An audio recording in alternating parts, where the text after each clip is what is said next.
Welcome to the Au Jus. I'm your host, Beef Loaf. This show is being sponsored by our friends, Punky's Pizza and Pasta, located at 2600 South Wallace. My personal favorite eatery in the neighborhood. They have the best selection of pizzas and pastas, as well as sandwiches and salads of any spot in Bridgeport. Currently, they have a terrific Monday nights only special. 1 medium cheese pizza for $12.99. No promo codes, no minimums. Just place the order after 3 p.m. and you get 1 medium cheese pizza for $12.99. Toppings can be added at their normal prices. So you want to get a little sausage, a little pepperoni, you can add those, but they're going to be normal prices. They won't be part of the special. $12.99 plus the normal price. Hit the website, punkyspizza.com, for all your carry-out or delivery needs, or to cater your next party. You can also call 312-842-2100. The Scarlotta family will take care of you. Punky's Pizza and Pasta. This show is also powered by you, the loyal 108 supporter. Please subscribe to our YouTube channel. Feel free to tickle the undercarriage in the process. Like, comment, turn on notifications, and most definitely super chat, because that's how we get paid, and that's how we continue to make the content you know and love. Tonight's guest...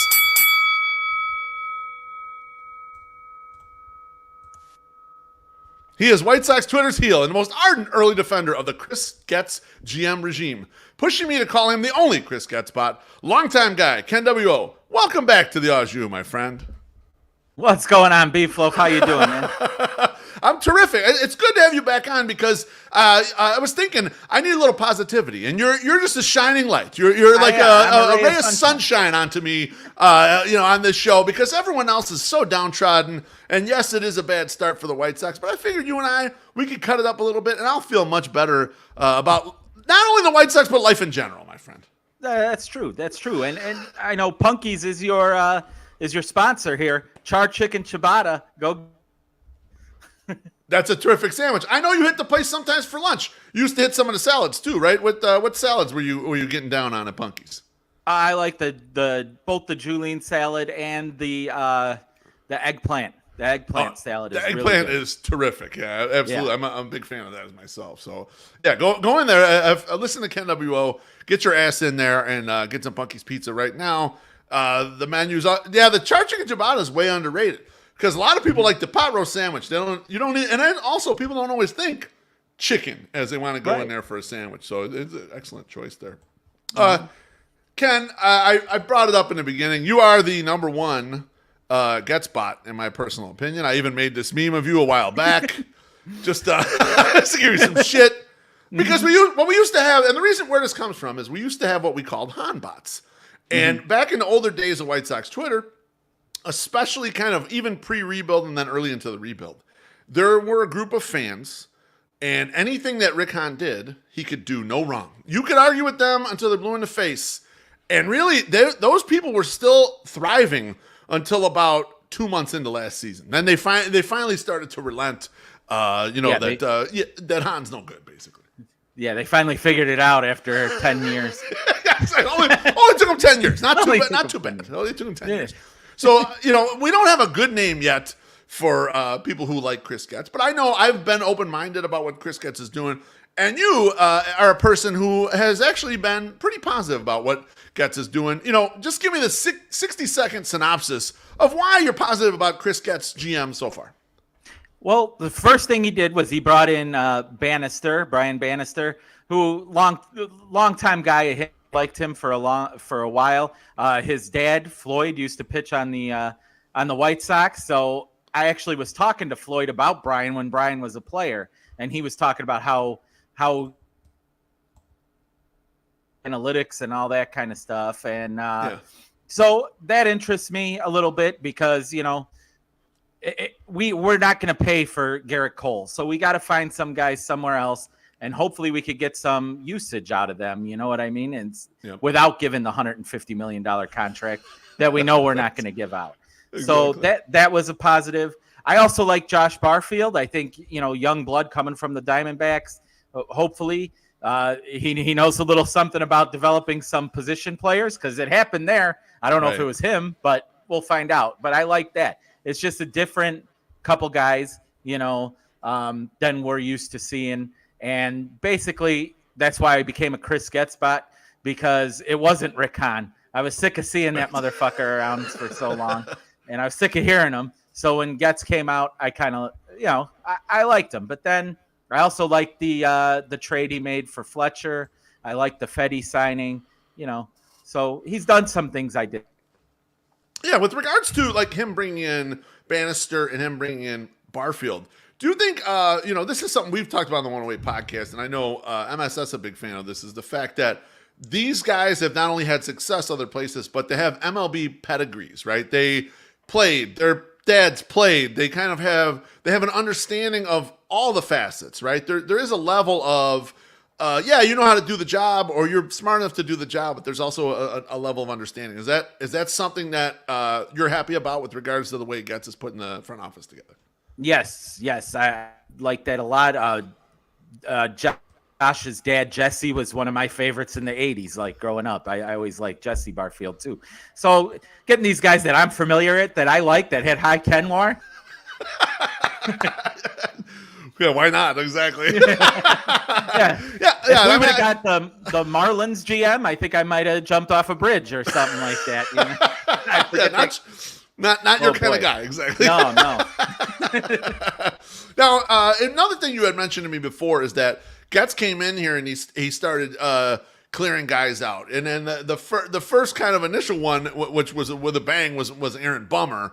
How much of it is also you see that he's recognizing things that aren't working and kind of gutting the White Sox of those things? Yeah, I wish he could have done it a little more, to be honest. That was my one complaint about him. We still have too many of those guys, but I realized they were immovable, basically, But getting rid of Bummer, waving goodbye to Grandal was nice. I never liked that guy. Tim Anderson, he had some good years here, but it was time for a change with him too. So just getting rid of some of the guys that have been here that have disappointed us year in and year out. If he could have got rid of Eloy, that would have been wonderful with me.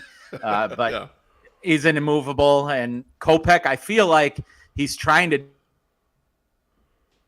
like, if Kopech comes out and seems, maybe they will find a way to the boot eventually, Yeah, I remember actually way back in 2020, you had made some tweet about it, and then I made a blog about the whole trade in Kopech, and everyone called us idiots back then. Oh, you can't trade this guy as a future ace or whatever. And you fast forward a couple years, and people even last year were like, couldn't wait to get this guy's ass in the bullpen or demote Michael Kopech. It's how quick things change in the baseball sphere. Right. I believe I called him a head case, and people were very offended at the time. But now you listen to the radio, and everybody calls him a head case. So. It is what it is, It took him a while to catch up with you on that one. Yeah. I mean, I actually didn't. It wasn't the same reason. For me, it was, hey, here's this top profile arm that you can't use in 2020, and this team needs more parts. Like, they're probably going to be a playoff team or whatever, and they never got use out of them that year. And that was a team that could have used one more bat or one more starting pitcher to make an extended run. So I kind of wish. They were that forward thinking. I hope Chris Getz becomes a guy who's that forward thinking with this team going forward and isn't afraid to move off of stuff when he needs to. Mm-hmm.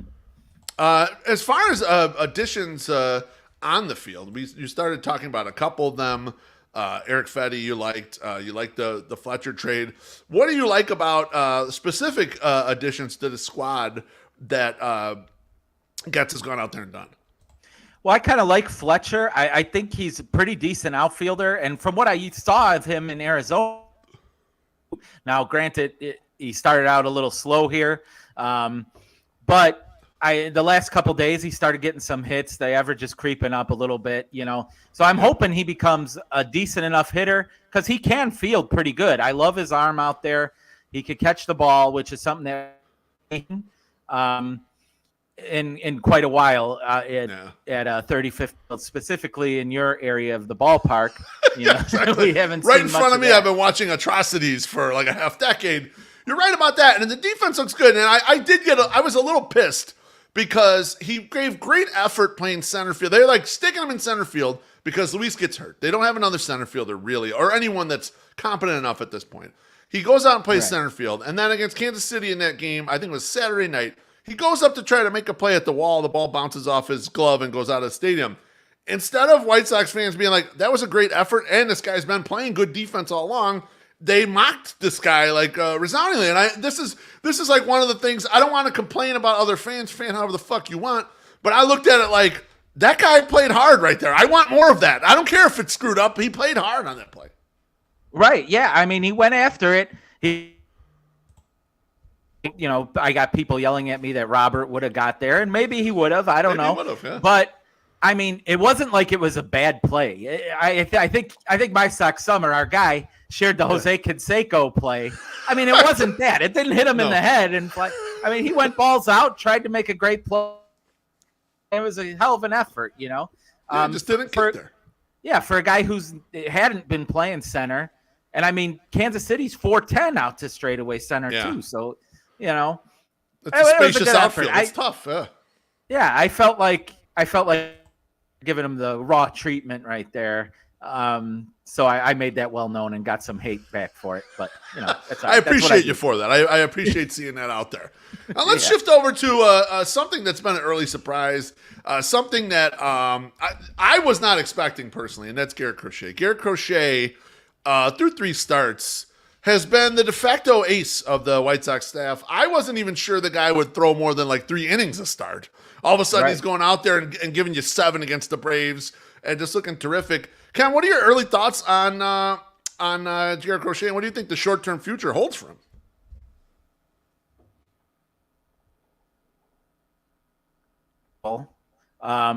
He's been fantastic going out there every day, every time out, 3 times so far, and just dealing.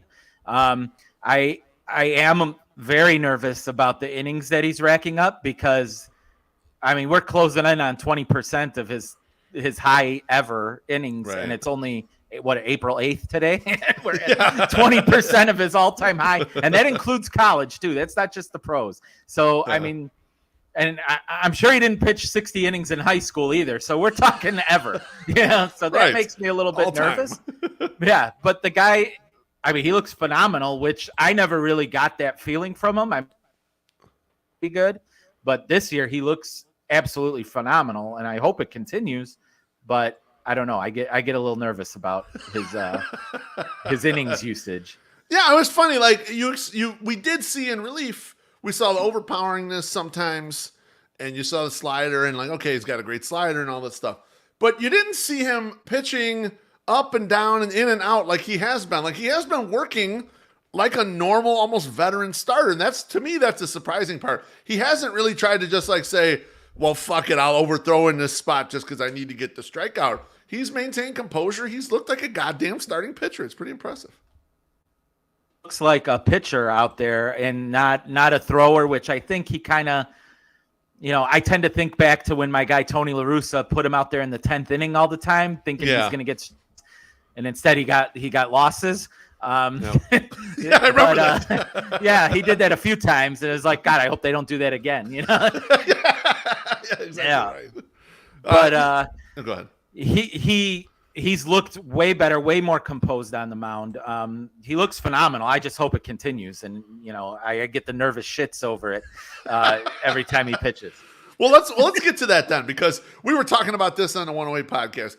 You look at the White Sox and you got guys who are here for a short term, and their idea is block a prospect so that they don't have to rush some guy up there like they do in the past, or maybe you can flip them out and trade them, or they're just here to make the team look respectable. Or you got guys who got a long time that they're going to be here, and then in theory, if they become good, that's part of a future. So someone like Dominic Fletcher would be like that. You got a lot of control. He can be here. Crochet is right in the middle. After this year, he's got 2 more years of control. If these first 3 months in pitching look great, Ken, are you trading him? Or are you trying to build a team really quick around him? Man, it's tough to think that we will be able to trade him and get money and like build the team around real fast. Yeah.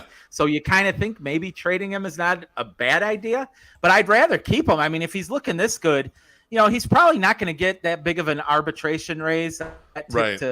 Hat tip to NWI Steve, who made that comment to me in the past, so I don't want him to yell at me. Yeah, good call. So would be able to buy out a couple extra years of him because he's not going to get the big money right away because he hasn't been available. He hasn't been used much.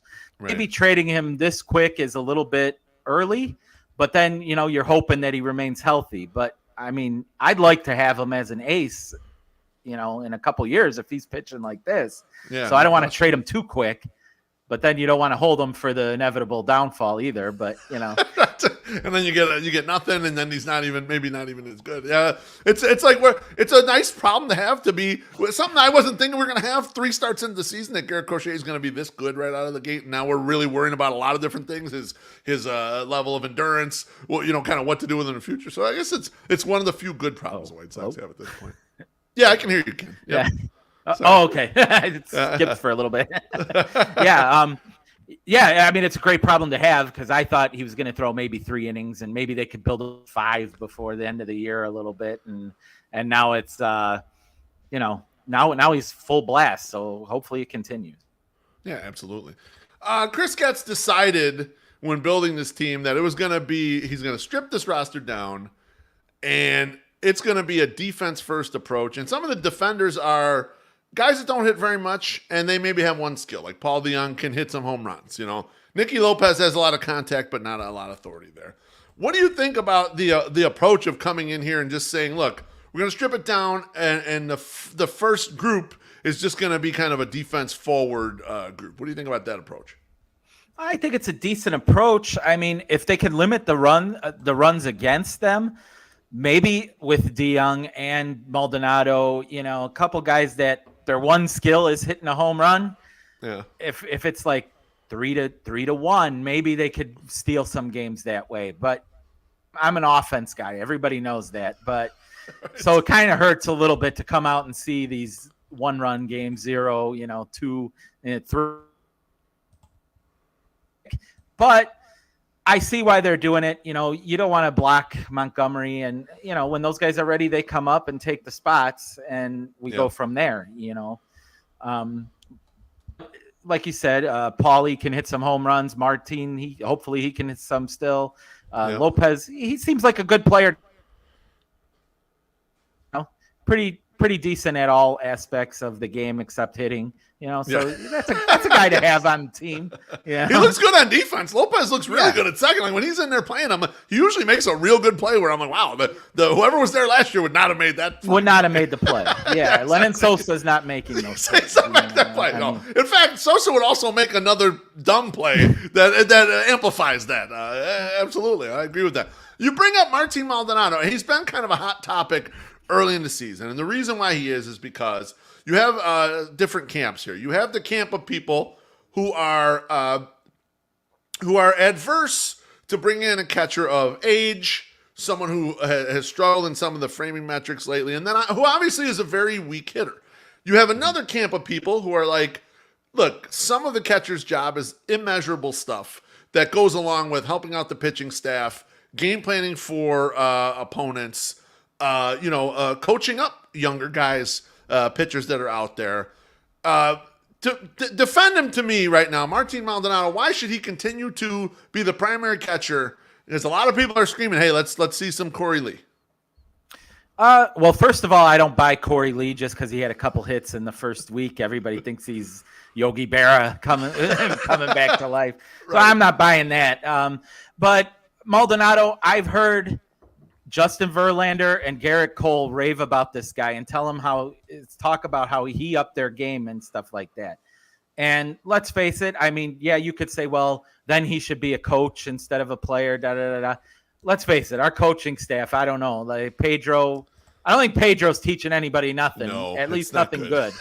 So no Pedro. Yeah. So if you got multiple Cy Young winners talking this guy up, saying how he helped them, I have to feel like he's going to help out these guys that are either trying to make their way back as a major leaguer, or maybe like Schuster or somebody like that if they eventually get the call, young guys. I feel like he probably has helped out Crochet a little bit. That's, my personal opinion. Yeah, it looks like it. There was a point in that Braves game where Steve Stone pointed out that he went out to the mound, talked to him, and he said he's probably telling him X, Y, Z, and then Crochet executed kind of right afterwards. Now, who knows? Maybe he didn't.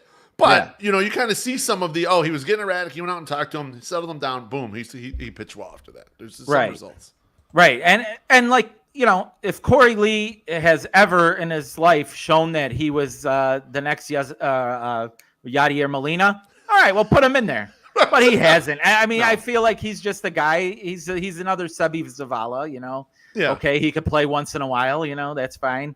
But I'd like Maldonado out there on the field with these pitchers, trying to get their careers back on track or trying to start their career for that role. And if there is a team that could do it, it's us, because obviously, I was very optimistic when I picked them to win 72 games. I wish I could have that back at this point.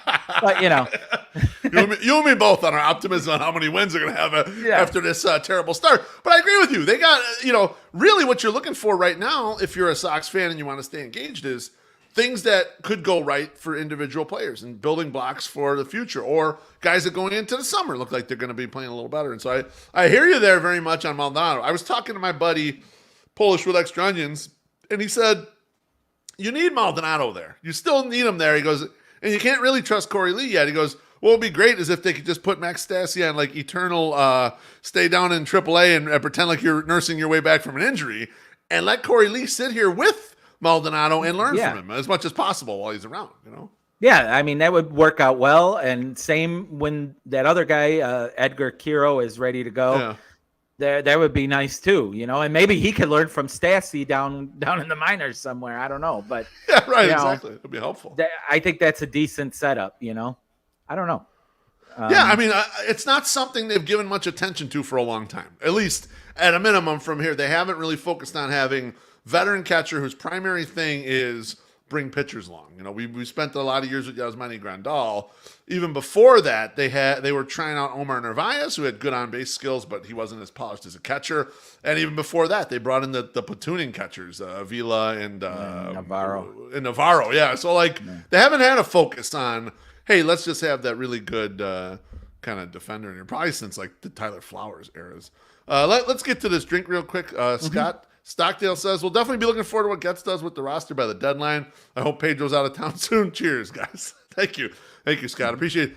Yeah, I mean, the Pedro thing, I think, just biding their time. I mean, you could tell a month into last year, he doesn't have it. He's not the guy, basically. I don't know, Ken. What have your thoughts been about Pedro? I assume they're similar to mine, and it's like, this guy doesn't seem like he knows what he's doing. No, I don't think he knows what the hell he's doing, and I think he can't go a day without saying something that is just completely ridiculous. Like today, he couldn't take the 3 minutes to watch the eclipse because he's got to prepare the boys to get shut out again.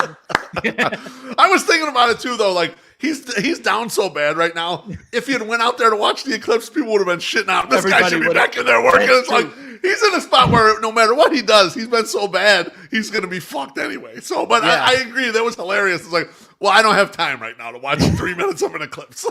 Come on. Yeah, right. I don't know. I mean, he's silly. He's just here because he's under contract and Jerry's not going to pay 15 managers at this point, you know? Yeah, no, I totally agree. And you could, at a minimum, you could tell in the offseason when they're like, look, all these coaches you got, we're getting rid of fucking half of them. We're going to bring in guys we want. And I'm curious to see how much of that we see during the year where it feels like Getz is really managing the team and Pedro's just kind of a task manager of like, you run the drills, you run these meetings and shit, but here's what I want to see in the field. And so far it feels like that to me. Like we've seen a little more Braden Shoemake than I was thinking I would see. So it's like you're seeing a lot of Dominic Fletcher. So you're like, oh, hey, well, let's see what we got in a few of these guys in the roster. So interesting. I'm curious if that will continue throughout the season. Right. I mean, the guy that bought us the drink, I forget his name. He mentioned something at the deadline. I don't know if we're going to have a big deadline. I mean, who are they going to trade? You know, I mean, maybe you could trade Kopech if he proves that he could be a big-time reliever. Maybe you could get something for him. Yeah. But other than that, I mean, who are you going to trade? Yeah, no one's really showing out at this point to be a valuable trade asset for now. No, like, I mean, Moncada, you can't trade him. Eloy, he's hurt again. You know, Moncada, I think you'll be able to trade Moncada, but you ain't getting much because the salary's so big and everything. You might get a total lottery ticket if Moncada stays upright because someone will be able to use a guy like that. He's gonna be your seventh hitter on a good team or some shit like that. But you're not getting a top prospect back or anything like that. I mean, he's owed way too much. So I don't know, like, who's a guy, unless you're going to trade Robert, who's hurt now, who's a guy that's going to net that big prospect? I don't think anybody. I wouldn't expect much at the deadline.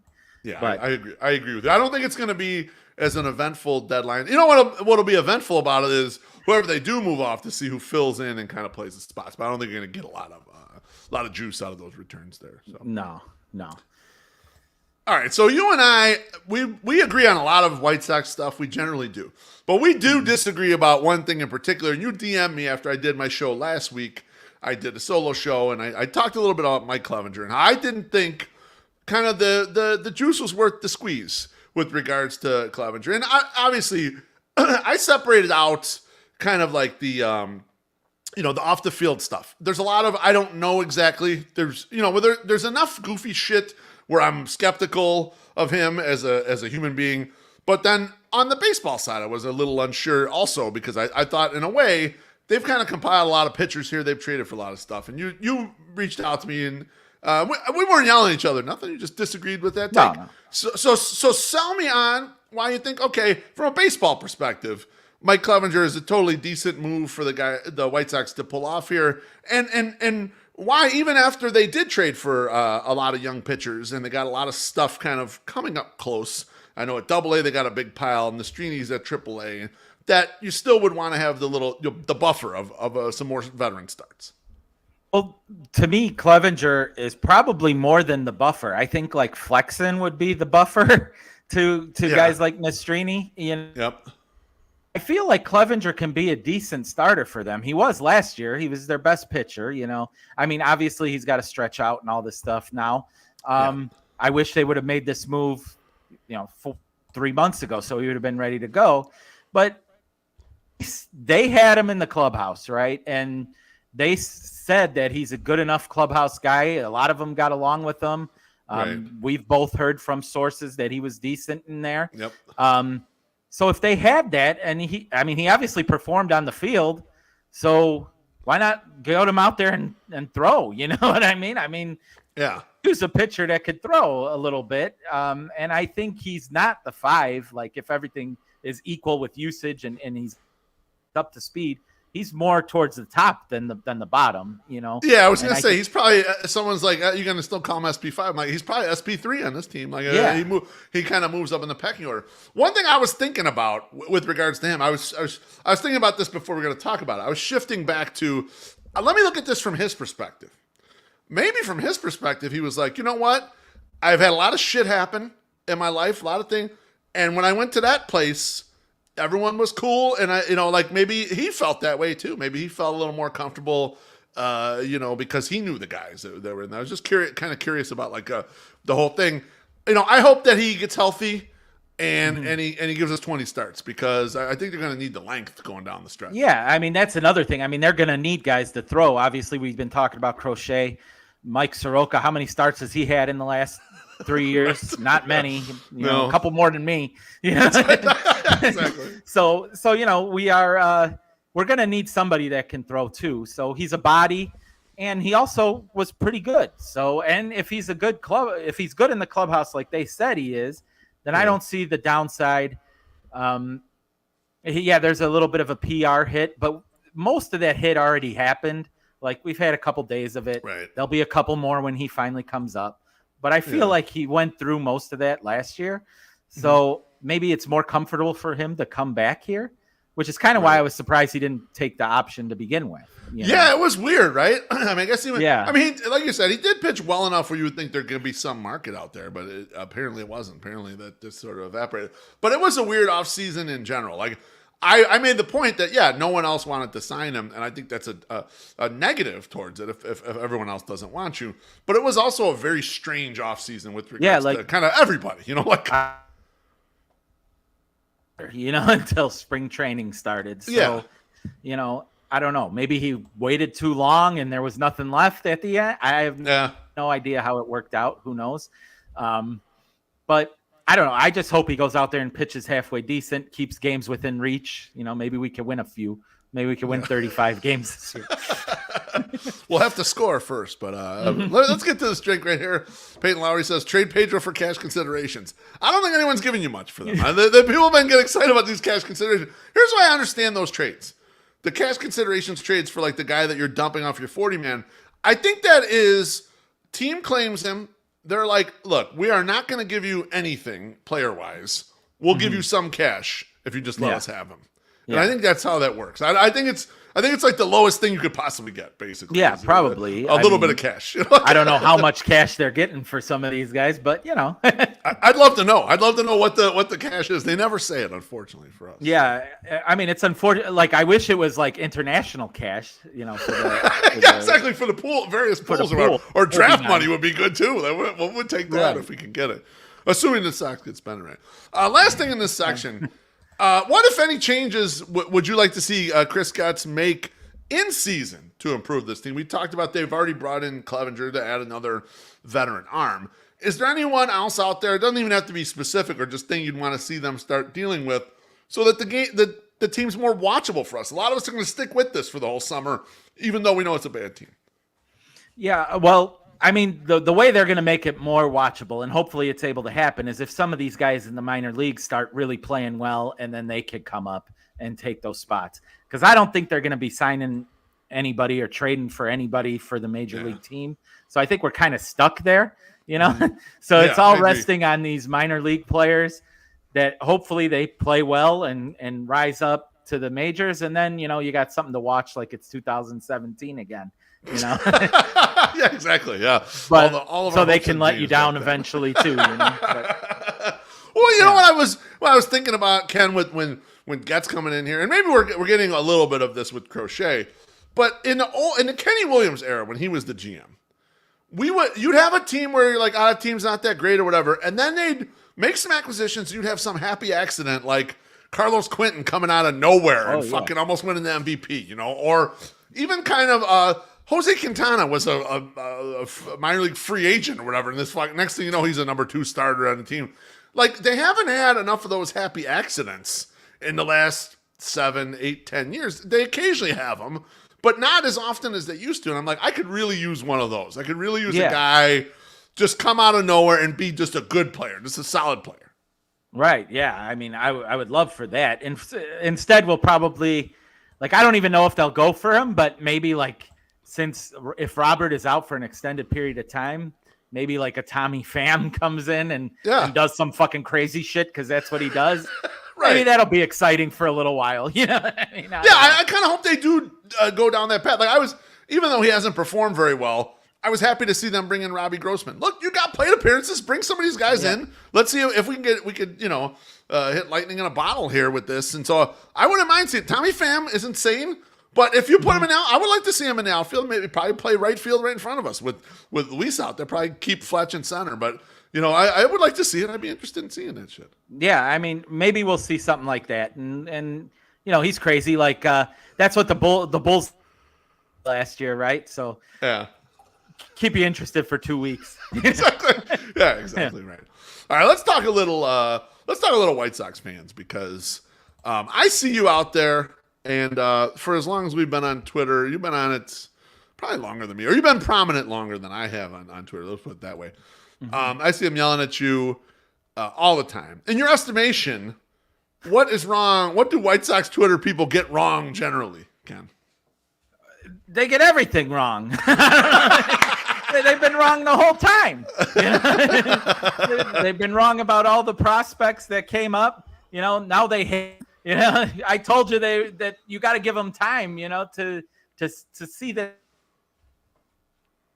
you're giving them, and none of them really were. I mean, Robert a little bit, but even him, he misses 100 games a year. It's like cool down on that a little bit, And like I always think back to, I mentioned this on Twitter the other day, like Boers and Bernstein were talking about Chris Bryant and they were like, well, would you take Troy Glaus right now, Troy Glaus's career, for Chris Bryant? And they're like, oh, hell no.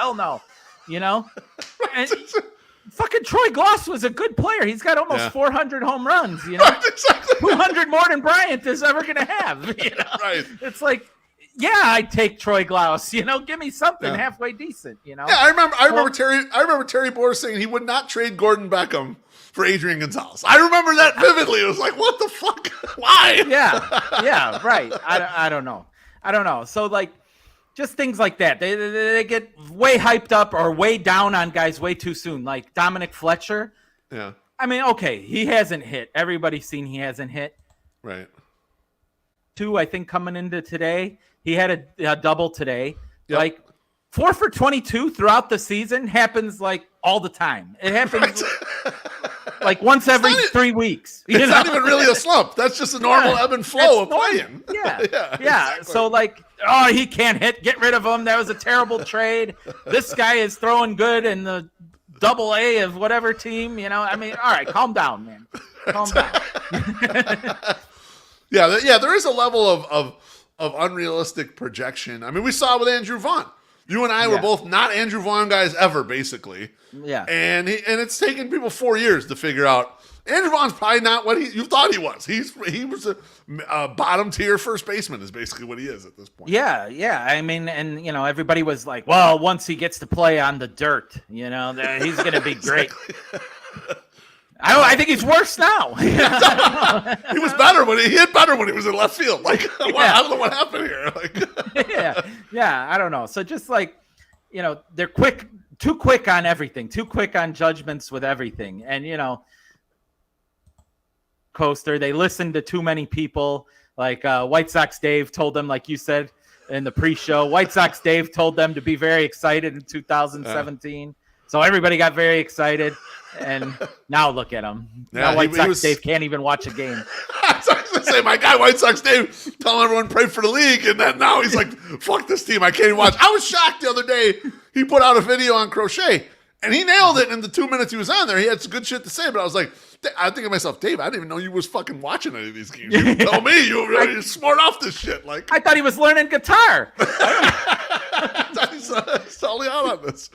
I mean, Ian Smith, Terry Boers was hilarious. I love Terry Boers. I always thought he was fucking hilarious. But he got some stuff wrong, hilariously wrong with the White Sox. And, Normie Media does often do that. Not going to name anyone else. But Terry Boers, I worked at the Score. I interned at the Score for a little bit. That's a weird dude right there, man. He's kind of strange. I believe it. I believe that. I believe that 100%. But he would crack me up on a regular basis on the radio. I love listening to him. So, so at this point, who's your biggest nemesis on Sox Twitter? Who's still standing that gives KenWo some shit? I usually from James Fox. I always get pissed at his. He doesn't interact with me. He's probably got me muted or blocked. I don't know, but yeah, he annoys me a little bit. Let's see. Penals is always good to get under my skin. I like Penals though, but he gets under my skin. I haven't seen Jordan Lazowski. He's good at getting under my skin as well. So and then good crew right there. Yeah, and me and Steven have our beef. NWI Steve. Oh, you mean this guy? He says Kenneth is just disgusting to look at. How dare he? How dare he? I'm very handsome. Well, you mentioned Fox. I think I've probably disagreed with more Fox takes than anyone. But all the times I've ever met James and done shit with him, he's just the nicest guy. Like, I get along terrific with the guy, but he'll put some shit out there. I'm like, oh, I totally do not agree with that fucking shit at all. Yeah, I mean, I don't know. He wants to bring up Oscar Colas and all this stuff. Like, unless he's playing for Benintendi, I mean. There's been renewed Colas love, and I'm thinking to myself, did you not watch 250 plate appearances of him being horrible last year? Like, I get that you want to not like totally throw him out. Let him have a year down there and let him kill it, and then we'll see. We'll give him a little shine at the end of the year. Well, my guy, Chi Sox fan Mike, he was big on bringing Colas back up last year after he had like a unbelievable week. Yeah. And he's like, oh, we got to bring him up. And I'm like, man, chill. Let him have a little bit more success down there. We brought him back up like shortly after, and he was absolutely awful and got kicked out. Like they banished him. They kicked him out. They sent him down like the week left to go. You're not bringing anyone back up. It was just like, just go away. We do not want you around here. Like that was what. And Ken, I apologize. That was I told you. He's the guy who's going to bring you back. I was like, he's got power and all this stuff. He fucking sucked from the word go, man. He was terrible. And everything. There was not one thing. I mean, I guess he could throw. He could throw a little bit, but that was it. I mean, you didn't know where it was going, but yeah, he could throw a little bit. You're right. That was totally fine there. Yeah. All right, last thing, my guy, My Sox Summer, on the last 108 podcast, he was getting pissed off about being on Reddit and complaining about stuff. And one of the things he mentioned in there, and I don't know if people caught it during his rant, was, the home opener only had like 25,000 people, not 35,000 people. And his estimation, that's good. He said, because just have the diehard fans left, and those are the people he loves hanging around with most. So the implication is like the bandwagon fans have dropped off. Do you agree with my my cohort? Is that good for the ecosystem to have a smaller group like we used to be before, when we were just like a punk rock band? There were not a lot of White Sox fans out there, or what? I think he's on to something. I definitely think he's on to something. The less people there, the happier I am. So, I'm perfectly fine with it. I was at opening day. There was a lot of people there anyway. I was still too many. If we could have chopped off a few more, it would have been. Yeah, I've had people telling me they're excited for, there's only going to be, 12,000 people on a Friday night. They can't wait to go out there, empty park, and just enjoy some baseball. So there is definitely an old core of Sox fans that are like, okay, the team's gonna be bad, but at least the park's empty. I can get a beer, get a burger, whatever the fuck, It's wonderful, man. Bathrooms in and out. I don't know what happened at the bathroom the other day. When I think they found the milkshakes over in that section. That line was out the door. Got out of hand. Yeah, exactly. Yeah, but usually bathrooms in and out, concessions in and out. I'm cool with only a small amount of people there. It's home. I remember that 30 years ago. Yeah, exactly. Yeah, only rare bumps of when people actually fucking show up there. Maybe not 30 years. Remember that. Close enough. Yeah. Ken, thanks for sharing your positive thoughts on the Chris Getz's GM, insights on Garrett Crochet, Martin Maldonado, and White Sox fandom in a post-rebuild world. Remember, we aren't trying to be right on the show. We're just trying to understand. You got anything you want to plug before you go? Just unmute me or unblock me on Twitter, KenWo for life. I'm trying to get to 4,000. I got there, and then the next day I look, and there's 3,980. 20 people unfollow me. Porn bots. They stripped the porn bots for you.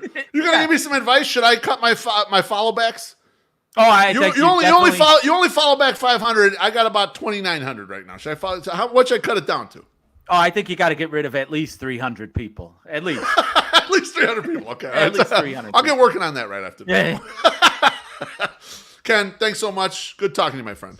All right. Take care, Beef. Thanks for having me. You got it. That was Ken W. I always love talking to Ken. Next week's guest is not decided yet. I'm working on a heavy hitter in Chicago sports talk. If I can get him next week. He already agreed in premise, so I'm hoping to get him next week. Not going to say who it is, but he's probably the best interviewer in the city at this point. So we'll see if we can get him. If not, we'll figure out something. I've also got some good guests a little further out, but we'll wait to reveal all that. So just thanks again to Punky's Pizza. Thanks to all of you in the YouTube comments. Smash the like button, especially those super tips. I love all of you, and I'll see you on Thursday, 108 Podcast. Bye.